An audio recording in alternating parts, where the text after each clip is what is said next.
ने दावा किया है कि ईरान अपने एटमी सेंटर की जांच करवाने के लिए तैयार है। ट्रंप का दावा कर रहे हैं कि ईरान हार्मोज स्ट्रेट से नाकाबंदी हटा रहा है, लेकिन ट्रंप के दोनों दावों को ईरान ने खारिज कर दिया। ईरान के सुप्रीम लीडर ने धमकी दी है कि अमेरिका से एटमी प्रोग्राम पर कोई डील नहीं हुई। मुश्तबा खामेनेई ने ऐलान किया कि हार्मोज स्ट्रेट भी तभी खुलेगा जब ईरान से सारे प्रतिबंध हटेंगे। इस बीच इजरायल ने नए वॉर कमांडर को युद्ध में उतार दिया है।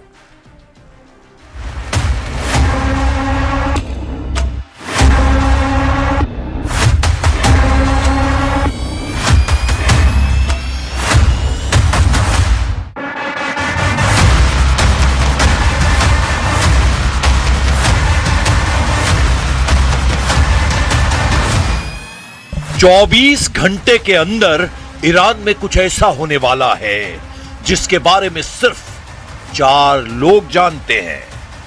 पहले हैं डोनाल्ड ट्रंप, दूसरे हैं बेंजामिन नेतन्याहू, तीसरा नाम है जेडी वेंस और चौथा नाम है पिट हेग्सेथ। एजेंडा साफ है, ईरान का एटमी प्रोग्राम अब सीक्रेट नहीं रह सकता।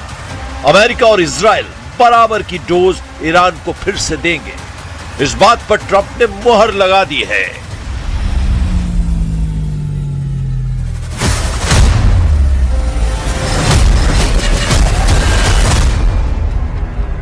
इस बात की 100% गारंटी है कि ईरान ने ट्रंप की बात नहीं सुनी तो उसे 1800 बंकर बस्टर बमों के धमाके झेलने पड़ सकते हैं, क्योंकि इजराइल के पास ट्रंप की दी ये फायर पावर हमले के ऑर्डर का इंतजार कर रही है। ऐसे भयानक हमलों की वजह ट्रंप की नई धमकी है। ट्रंप ने कहा है कि अगर ईरान ने अपने परमाणु अड्डों की जांच में अड़ंगा लगाया तो फिर सर्वनाश युद्ध होगा। ट्रंप ने दावा किया है कि ईरान अपने परमाणु ठिकानों की अंतरराष्ट्रीय जांच के लिए तैयार हो गया है। ट्रंप के मुताबिक IAEA की निगरानी से दुनिया को भरोसा मिलेगा कि ईरान परमाणु हथियार नहीं बना रहा। लेकिन ईरान ने ट्रंप के दावे को धुआं कर दिया है। ईरान ने दावा किया है कि परमाणु मुद्दे पर अमेरिका से कोई नई सहमति नहीं बनी है। IAEA के साथ सहयोग पहले से तय नियमों के तहत ही जारी रहेगा। मतलब ट्रंप की धमकी का ईरान पर कोई असर नहीं पड़ रहा है। इससे भड़के ट्रंप ने आखिरी वार्निंग दे दी है। If Iran doesn't live up to their agreement or if they're not behaving, I will do what I have to do. Trump को ईरान के तेवर नापसंद हैं। उन्हें ईरान की अकड़ पसंद नहीं आ रही है, जबकि ईरान दावा कर रहा है कि डील में एटमी सेंटर की जांच का जिक्र तक नहीं किया गया। फिर अचानक न्यूक्लियर साइट पर ट्रंप रेड क्यों डालना चाहते हैं?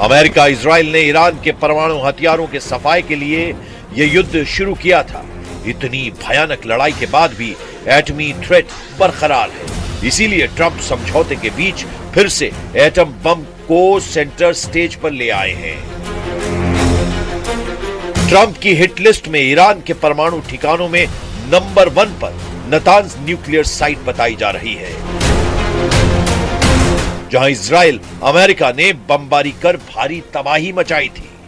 ट्रंप चाहते हैं कि नतांज का चप्पा चप्पा खंगाला जाए, ईरान के एटम बम ग्रेड यूरेनियम की जांच की जाए, लेकिन ईरान टस से मस नहीं हो रहा है, जिससे बारूदी टकराव का खौफनाक माहौल बन चुका है, जिसे देखते हुए इजराइल ने अपने नए वॉर कमांडर के नाम का ऐलान कर दिया है। नेतन्याहू ने ईरान को सबक सिखाने के लिए कमांडर बराक को कमान सौंप दी है। Brigadier general Barak Hiram Israeli defence force के ऑपरेशनल डिवीजन चीफ का जिम्मा संभालने जा रहे हैं। जनरल बराक हिराम पहले गजा डिवीजन के कमांडर थे। उससे पहले 99वीं डिवीजन के कमांडर के तौर पर उनका बहुत नाम हुआ था। हमास से किबुत्स बेरी की लड़ाई में बराक हिराम ने जबरदस्त सफलता पाई थी। General Barak brigadier general Israel Shomer की जगह ले रहे हैं, जिन्होंने इसी महीने ऑपरेशंस डिवीजन चीफ का पद अचानक छोड़ दिया था।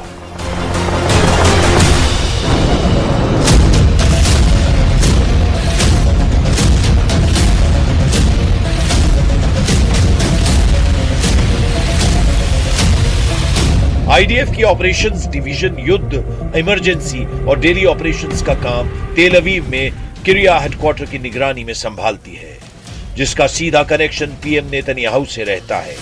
इस बार इजराइल का इरादा ईरान की ज्यादा से ज्यादा एटमी साइटों को तबाह करने का है, लेकिन ईरान के एटमी अड्डों को बर्बाद करने की अब तक जितनी भी कोशिशें हुई हैं, उनका कोई खास असर दिखा नहीं है। लेकिन अमेरिका इजराइल से ईरान को सिर्फ एटमी खतरा नहीं,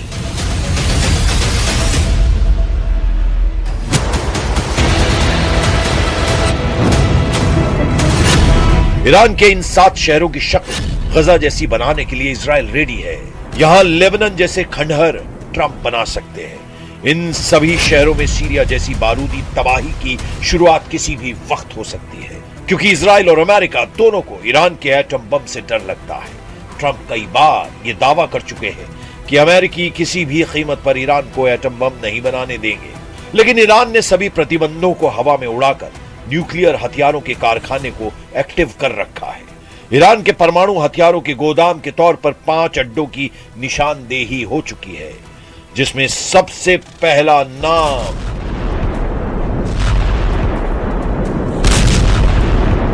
नतांज न्यूक्लियर साइट का है। नतांज में ईरान का सबसे बड़ा यूरेनियम संवर्धन प्रोग्राम चलता है। ईरान की राजधानी तेहरान से लगभग 300 किलोमीटर दक्षिण में नतांज इस्फहान सूबे में है, जहां 2 प्लांट लगे हैं। पहला underground fuel enrichment plant FEP और दूसरा upper pilot fuel enrichment plant PFEP। Natanz nuclear site का पता साल 2002 में ही चल गया था। इजराइल ने नतांज साइट को कई बार निशाना बनाने की कोशिश भी की है।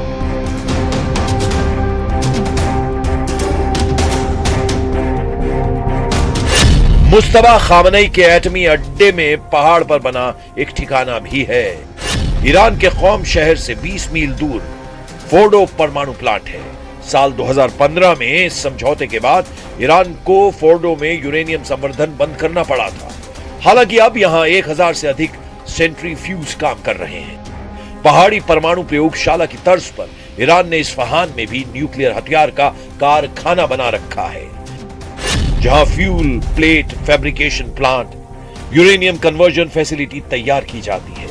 इन्हीं से यूरेनियम को यूरेनियम मैक्साफ्लोराइड में बदला जाता है, जिसे सेंट्रीफ्यूज में डाला जाता है। इस्फहान में यूरेनियम मेटल बनाने के उपकरण भी है, जो परमाणु बम के कोर को बनाने में किया जा सकता है। IAEA ने हाल की जांच के बाद कहा कि इस्फहान में सेंट्रीफ्यूज पार्ट्स बनाने की मशीनें हैं।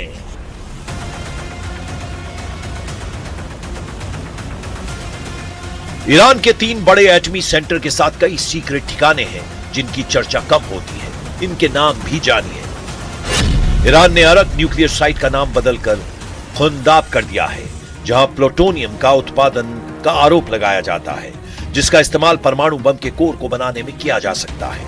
ईरान का इकलौता परमाणु ऊर्जा संयंत्र वो शहर में है, जो रूसी ईंधन से चलता है, जिसका इस्तेमाल ईरान बिजली बनाने के लिए करता है। ईरान का एक एटमी अड्डा यज़्द के रेगिस्तान में बताया जाता है। ईरान के एटमी हथियारों का बेस पार्चिन में है। इस साइट पर ईरान मिसाइलों की टेस्टिंग भी करता है।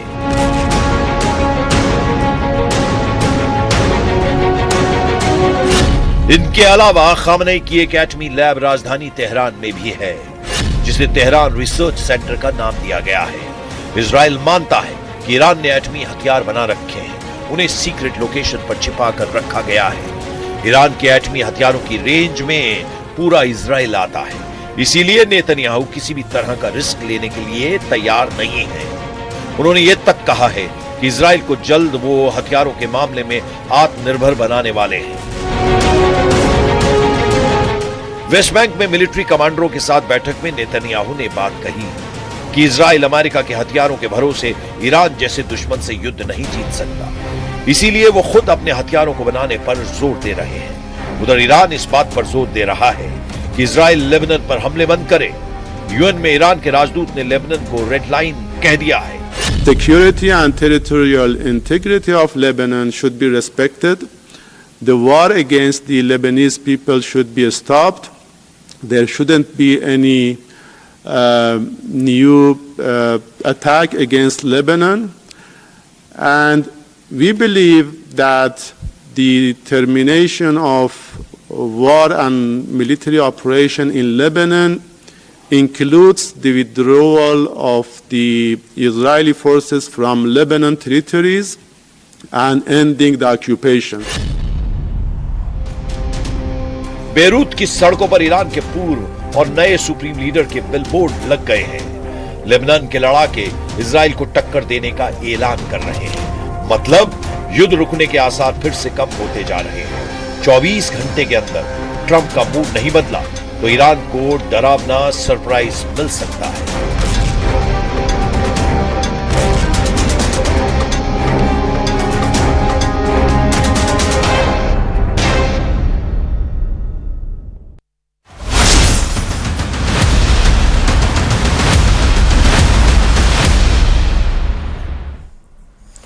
पहले राउंड की बातचीत के बाद ईरान ने अमेरिका को दो टूक शब्दों में चेतावनी दी।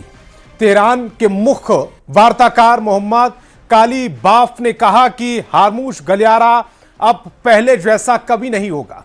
उन्होंने कहा कि हार्मुज को अब पूरी तरह से ईरान ही कंट्रोल करेगा।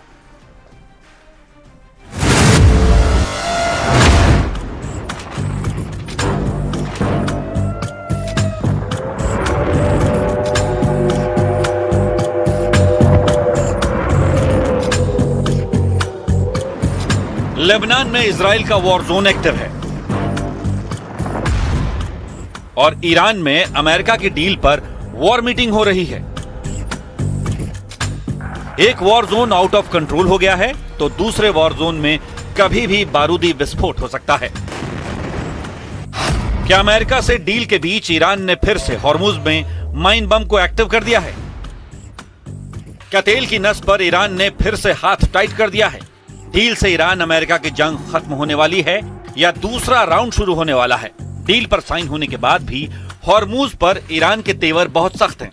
ईरान ने अभी तक परमाणु प्रोग्राम पर अमेरिका से कोई बात तक नहीं की है। तो क्या ईरान ने परमाणु बम बना लिया है? तेहरान के आक्रामक तेवर क्या ट्रंप को नई ललकार हैं? क्या मुश्तबा खामेनी हॉर्मुज को फिर से जंग का एपिसेंटर बनाने जा रहे हैं? 28 फरवरी को जब अमेरिका ने इजराइल के साथ मिलकर ऑपरेशन एपिक फ्यूरी लॉन्च किया तो सबसे पहले ईरान के न्यूक्लियर साइट पर हमला किया, फिर तेहरान के मिसाइल बेस को टारगेट किया, IRGC के हेडक्वार्टर और ईरान की टॉप लीडरशिप को निशाना बनाया। एक सीक्रेट कंपाउंड पर एयर स्ट्राइक कर सुप्रीम लीडर अली खामेनी को मार दिया। अमेरिका और इजराइल के इस हमले के बाद शुरू हुआ ईरान का असली युद्ध। हमलों के तुरंत बाद ईरान ने हॉर्मुज गलियारा बंद कर दिया। जिस रास्ते से दुनिया का 20% तेल गुजरता था उस पूरे इलाके में माइन बम एक्टिव कर दिए। IRGC ने न सिर्फ जहाजों का रास्ता रोका बल्कि हॉर्मुज से गुजरने वाले हर जहाज को जलाना शुरू कर दिया। माइंस, स्पीड बोट, ड्रोन्स और एंटीशिप मिसाइल से कई कारोबारी जहाजों पर भी अटैक हुए। अभी भी हॉर्मुज पूरी तरह से नहीं खुला है। इस गलियारे में टेंशन है। स्विट्जरलैंड में बातचीत का पहला राउंड हो चुका है लेकिन ईरान ने हॉर्मुज पर लाइफ टाइम कंट्रोल का दावा ठोक दिया है। मतलब तेहरान की मर्जी के बिना हॉर्मुज से एक भी जहाज ना इधर जाएगा ना उधर।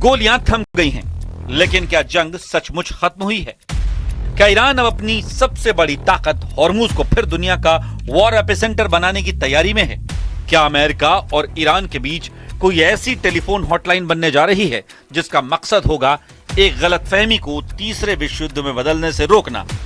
ईरान की असली ताकत परमाणु बम नहीं है, क्योंकि अगर परमाणु कार्यक्रम पर समझौता हुआ भी तो क्या हॉर्मुज, हूथी, लेबनान, इराक और चीन की एंट्री मिडिल ईस्ट को फिर आग में झोंक सकती है?